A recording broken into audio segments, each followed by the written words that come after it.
So hello everyone, स्वागत है आप सभी का एस्पायर साइंस एकेडमी के यूट्यूब चैनल में। नीट 2025 के लिए क्रैश कोर्स के लिए एडमिशन्स अभी शुरू है।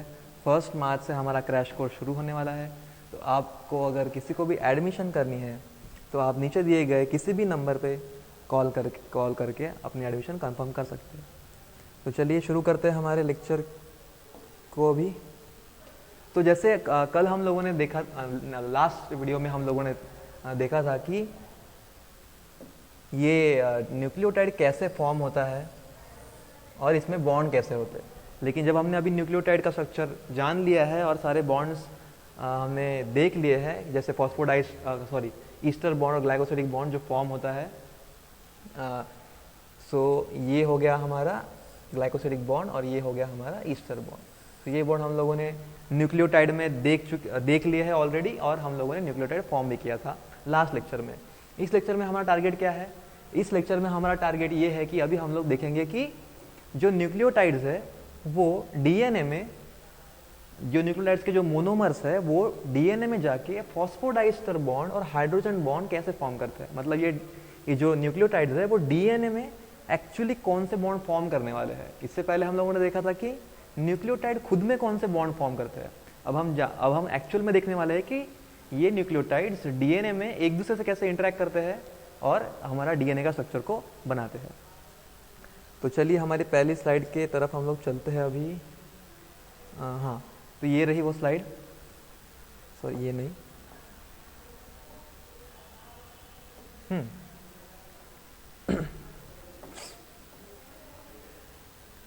तो ये हमें आज सीखना है पूरा के पूरा।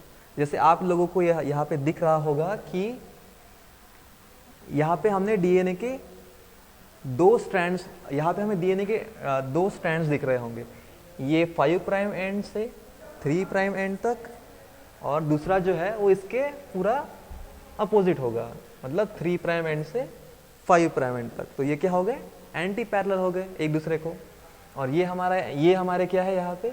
ये हमारा एडेनाइन का ग्रुप है, और ये हमारा डीऑक्सीराइबो शुगर है, और ये हमारा फॉस्फेट ग्रुप है। मतलब ये पूरा के पूरा स्ट्रक्चर क्या है? ये हमारा न्यूक्लियोटाइड है। ठीक है। अब ये न्यूक्लियोटाइड अपने एडजेसेंट न्यूक्लियोटाइड, मतलब अपने जस्ट नीचे वाले न्यूक्लियोटाइड के साथ एक बॉन्ड फॉर्म कर रहा है। यहाँ पे हम लोग देख सकते हैं ये वाला बॉन्ड। इस बॉन्ड को हम लोग बोलते हैं फॉस्फोडाइस्टर बॉन्ड। तो अभी हम लोग देखेंगे कि ये वाला जो बॉन्ड है, फॉस्फोडाइस्टर बॉन्ड, दो न्यूक्लियोटाइड के बीच में कैसे फॉर्म होता है। ठीक है। तो अभी हम लोग चलेंगे हमारे एक्सप्लेनेशन वाले स्लाइड की तरफ, जहाँ पे हमने स्ट्रक्चर ड्रॉ करके रखा है एक्सप्लेन करने के लिए। ठीक है। तो ये है हमारा न्यूक्लियोटाइड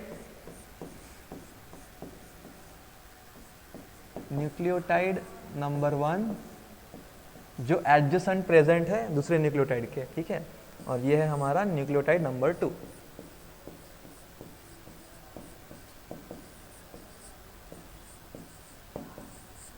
नंबर 2। ठीक है। दोनों के दोनों ही एडेनाइन बेस है।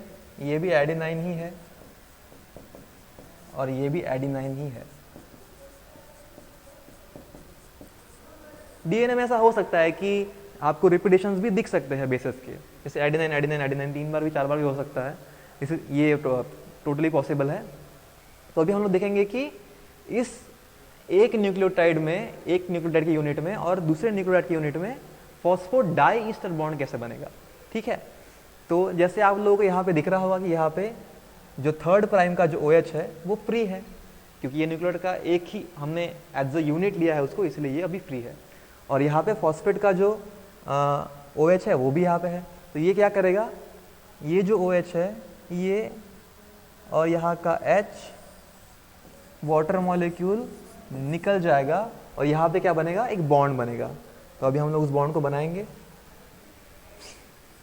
H2O चला गया, यहाँ से OH गया, वहाँ से H गया। ठीक है। और यहाँ पे क्या बनेगा? एक ये 3 प्राइम, ये 3 प्राइम 3rd प्राइम हमारा, मैंने बोला था आपको कि 3rd प्राइम OH जो होता है वो बहुत इंपॉर्टेंट होता है फॉस्फोडाइस्टर बॉन्ड फॉर्म करने में। तो यहाँ पे हमें वो अभी काम में आ रहा है। तो क्या होगा? ये जो फॉस्फेट है ये इस ऑक्सीजन के साथ एक बॉन्ड बना लेगा। तो क्या हुआ, ये एक यहाँ पे भी क्या बन गया, एक C, ये हो गया, ये थर्ड प्राइम पे था एक C, ये हो गया हमारा O, और ये जो है यहाँ पे प्रेजेंट है ये P। तो ये इतना स्ट्रक्चर क्या दे रहा है हम लोग को, 1 ईस्टर बॉन्ड।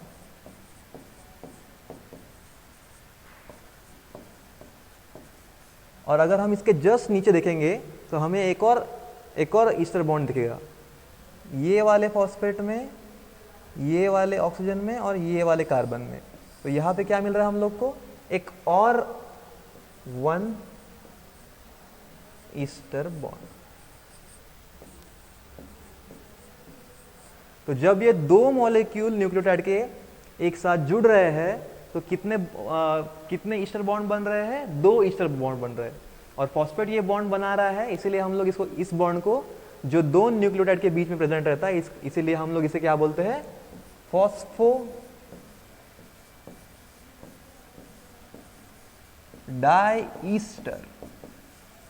बॉन्ड। फॉस्फोडाईस्टर बॉन्ड क्यों, क्योंकि यहाँ पे 2 ईस्टर के बॉन्ड प्रेजेंट है, इसलिए हमने इसको क्या बोला है, फॉस्फोडाईस्टर बॉन्ड। मैं थोड़ा सा इसे थोड़ा सा क्लियर दिखने के लिए सब मिटा देता हूं, ठीक है। एक बार फिर से अच्छे से ड्रॉ करेंगे ताकि आप अच्छे से विजुअलाइज कर पाओ जो मैंने अब यहाँ पे लिखा है उसे। ये था हमारा C, कार्बन, ये था ऑक्सीजन, और ये दोनों में बॉन्ड था बना हुआ ऑलरेडी, ये फॉस्फोरस, ये डबल बॉन्ड O, ठीक है। ये एक था और ये हमारा सेकंड था। तो यहाँ पे क्या हो रहा है, अगर हम यहाँ से यहाँ तक का स्ट्रक्चर अगर देखेंगे तो एक कार्बन थर्ड प्राइम का जो यहाँ पे प्रेजेंट है, इस जगह पे प्रेजेंट है, ये यहाँ का एक कार्बन, सॉरी कार्बन लिखना था यहाँ पे, यहाँ का एक कार्बन थर्ड प्राइम वाला, फिर ये वाला ऑक्सीजन, ये ऑक्सीजन, फिर क्या हुआ, फॉस्फोरस, सॉरी इधर जगह नहीं मिल रही है, हम लोग यहाँ ड्रॉ कर लेते हैं इसके, ठीक है।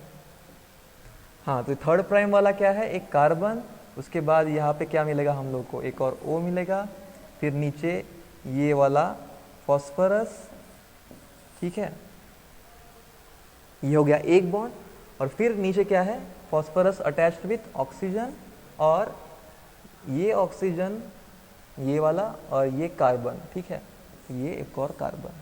तो क्या बन गया, COP, ये एक ईस्टर बॉन्ड बन गया और ये एक और ईस्टर बॉन्ड बन गया।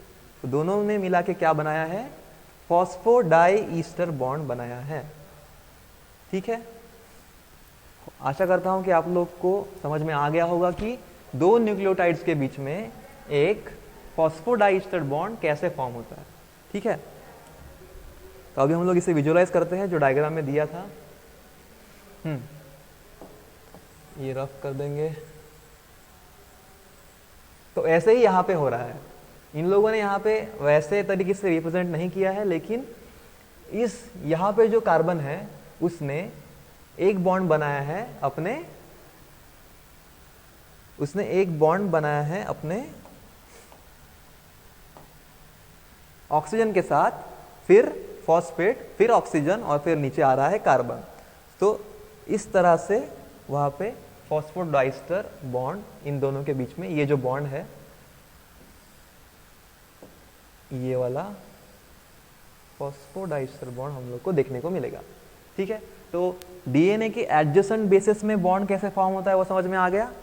अब हम लोग देखेंगे कि डीएनए के अपोजिट वाले अपोजिट जो डीएनए के जस्ट फ्रंट में प्रेजेंट है, ये वाला जो एक न्यूक्लियोटाइड है और ये एक न्यूक्लियोटाइड है, ये एक दूसरे में हाइड्रोजन बॉन्ड कैसे फॉर्म करते हैं वो अभी हम लोग देखने वाले हैं। तो सबसे पहले हम लोग देखेंगे कि हाइड्रोजन बॉन्ड्स होते क्या है और कौन कौन हाइड्रोजन बॉन्ड को फॉर्म कर सकता है, ठीक है। देखते हैं पहले हाइड्रोजन बॉन्ड किसे कहेंगे हम लोग। तो हाइड्रोजन बॉन्ड कैसे होता है, हाइड्रोजन बॉन्ड बस 3 ही एटम्स फॉर्म कर सकते हैं। एक हमारा ऑक्सीजन है, एक हमारा फ्लोरीन है और एक हमारा नाइट्रोजन है, FON। आप इनको FON ऐसे याद कर सकते हैं। ये 3 एटम्स ही मेनली हाइड्रोजन बॉन्ड फॉर्म करते हैं। क्या होता है कि जब इन तीनों में से कोई भी एक एटम हाइड्रोजन के साथ एक कोवेलेंट बॉन्ड फॉर्म करता है और उसके ही जस्ट आसपास अगर कोई एक और मॉलिक्यूल है जिसने सेम किया है, जिसने भी क्या किया है, अपने हाइड्रोजन के साथ कोवेलेंट बॉन्ड फॉर्म किया। जैसे ये एक मॉलिक्यूल है, इसने अपने हाइड्रोजन के साथ कोवेलेंट बॉन्ड फॉर्म किए है, और ये एक मॉलिक्यूल है जिसने अपने हाइड्रोजन के साथ कोवेलेंट बॉन्ड फॉर्म किए और इसने भी अपने हाइड्रोजन के साथ कोवेलेंट बॉन्ड फॉर्म किए हैं। तब क्या होता है, वो हाइड्रोजन जो कोवेलेंटली बॉन्डेड है दूसरे अपने इलेक्ट्रोनेगेटिव एटम के साथ, वो दूसरे मॉलिक्यूल के इलेक्ट्रोनेगेटिव एटम के साथ एक बॉन्ड फॉर्म करेगा, ये वाला, जिसे हम क्या कहेंगे, हाइड्रोजन बॉन्ड कहेंगे। ठीक है, तो इस वाले इलेक्ट्रोनेगेटिव एटम ने हाइड्रोजन के साथ कोवेलेंट बॉन्ड बनाया था, उस हाइड्रोजन ने दूसरे वाले मॉलिक्यूल के इलेक्ट्रोनेगेटिव एटम के साथ क्या बनाया, एक और बॉन्ड बनाया, जिसे हम लोग बोलेंगे हाइड्रोजन बॉन्ड। सो यही बॉन्ड बन रहा है हमारा डीएनए के बेसिस में। यहां पे अगर आप लोग देखेंगे तो यही सेम, इस केस में सेम चीज हो रही है। जैसे एडिनाइन, हम लोग को पता है कि एडिनाइन क्या करेगा, बेस पेयर्स विथ थायमीन और 2 हाइड्रोजन बॉन्ड बनाएगा, और ग्वानिन क्या करेगा, 3 बॉन्ड बनाएगा साइटोसिन के साथ। तो यहाँ क्या हो रहा है, ये जो इलेक्ट्रोनेगेटिव एटम है, जैसे हमने देखा अभी थोड़ी देर पहले, उसके लिए हमें क्या चाहिए होता है, जो हाइड्रोजन चाहिए होता है वो किसी भी इलेक्ट्रोनेगेटिव एटम के साथ कोवेलेंटली बॉन्डेड होना चाहिए। और फिर ये वाला जो हाइड्रोजन है वो क्या करेगा, अपने एडजेसेंट कोई दूसरे वाले मॉलिक्यूल के इलेक्ट्रोनेगेटिव एटम के साथ यहाँ पे एक बॉन्ड फॉर्म करेगा, जिसे हम लोग क्या बोलेंगे, हाइड्रोजन बॉन्ड। तो यही यहाँ पे दिखाया है, ये हाइड्रोजन जो है वो कोवेलेंटली बॉन्डेड है ऑलरेडी नाइट्रोजन के साथ, और इसने अपने एडजेसेंट वाले इलेक्ट्रोनेगेटिव एटम के साथ, मतलब दूसरे मॉलिक्यूल के इलेक्ट्रोनेगेटिव एटम के साथ एक बॉन्ड फॉर्म किया है, जिसे हम लोग क्या बोल रहे हैं, हाइड्रोजन बॉन्ड बोल रहे हैं। तो यहाँ ऐसे हो गया एक बॉन्ड फॉर्मेशन, और सेम वैसे ही यहाँ पे हो रहा है, ये NH जो है ये एक हाइड्रोजन बॉन्ड फॉर्म करेगा एडिनाइन के नाइट्रोजन के साथ। और सेम केस हमें यहाँ पे भी देखने को मिलेगा। जैसे हम लोगों ने अभी देखा थायमीन और एडिनाइन के बीच में हाइड्रोजन बॉन्ड फॉर्म हो रहा था, तो यहाँ पे हम लोग ग्वानिन और साइटोसिन के बीच में भी हाइड्रोजन बॉन्ड फॉर्मेशन देखेंगे। जैसे यहाँ पे भी क्या हो रहा है कि नाइट्रोजन जो है अपने हाइड्रोजन के साथ कोवेलेंटली बॉन्डेड है, और उस हाइड्रोजन ने अदर जो दूसरा मॉलिक्यूल है इसमें इलेक्ट्रोनेगेटिव एटम प्रेजेंट है, उसके साथ एक बॉन्ड बना है, उसे हम लोग हाइड्रोजन बॉन्ड यहाँ पे भी बोलेंगे। सो ये एक हाइड्रोजन बॉन्ड हो गया, ये एक हाइड्रोजन बॉन्ड हो गया, और ये एक हाइड्रोजन बॉन्ड हो गया। तो ग्वानिन क्या करेगा, 3 बॉन्ड फॉर्म करेगा साइटोसिन के साथ। और अगर आप ओरिएंटेशन अगर देखोगे डीएनए के स्ट्रैंड्स का, तो एक स्ट्रैंड क्या होगा, अपोजिट होगा, और दूसरा, दोनों स्ट्रैंड्स क्या होंगे, एक दूसरे को अपोजिट होंगे, मतलब एंटी पैरेलल होंगे। कहने का मतलब है कि एंटी पैरेलल होंगे। ठीक है, तो यहाँ पे हमने 5 प्राइम एंड क्यों बोला है, क्योंकि यहाँ पे 5 प्राइम एंड क्या है, फ्री है ना, और यहाँ पे 3 प्राइम एंड है, इसलिए हम लोग इस वाले एंड को क्या बोल रहे हैं, 5 प्राइम एंड बोल रहे हैं, इस वाले एंड को क्या बोल रहे हैं, फ्री OH एंड। यहाँ पे फ्री 3 प्राइम OH दिख रहा है, इसलिए हम लोग इसे 3 प्राइम बोल रहे हैं। और यहाँ पे इस वाले जो यहाँ पे जो स्ट्रैंड है, इस स्ट्रैंड का पूरा रिवर्स स्ट्रैंड यहाँ पे प्रेजेंट है, मतलब एंटी पैरेलल स्ट्रैंड, एक पूरा एंटी पैरेलल स्ट्रैंड प्रेजेंट है जो कि उल्टा है उसके, जिसमें 5 प्राइम एंड इस साइड में है और 3 प्राइम एंड इस साइड में है। तो जब ये दोनों सिंगल स्ट्रैंड एक साथ में आते हैं तो ये क्या बनाएंगे, हाइड्रोजन बॉन्ड्स बनाएंगे, और double stranded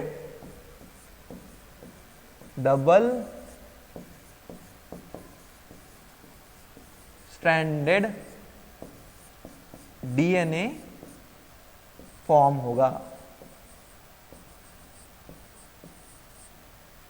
double stranded DNA क्या होगा, फॉर्म हो जाएगा। तो इस तरह से हमारे बॉन्ड्स थे जो हमने इस लेक्चर में सीखे।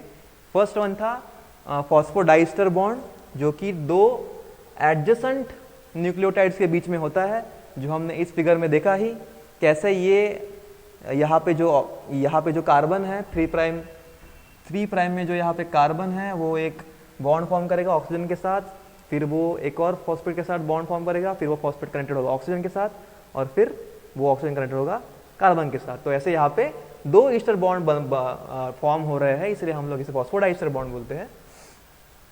और सेकंड हमारा बॉन्ड था जो 2 नाइट्रोजनस बेसेस के बीच में था, इसको हम लोग हाइड्रोजन बॉन्ड बोलेंगे। तो मैं आशा करता हूँ कि आपको ये वीडियो पसंद आया होगा। ऐसे ही कंसेप्ट्स अगर आपको जानने हैं तो सब्सक्राइब कीजिए हमारे एस्पायर साइंस एकेडमी के यूट्यूब चैनल को।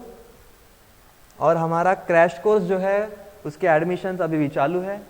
1 मार्च से क्रैश कोर्स शुरू हो जाएगा नीट 2025 के लिए।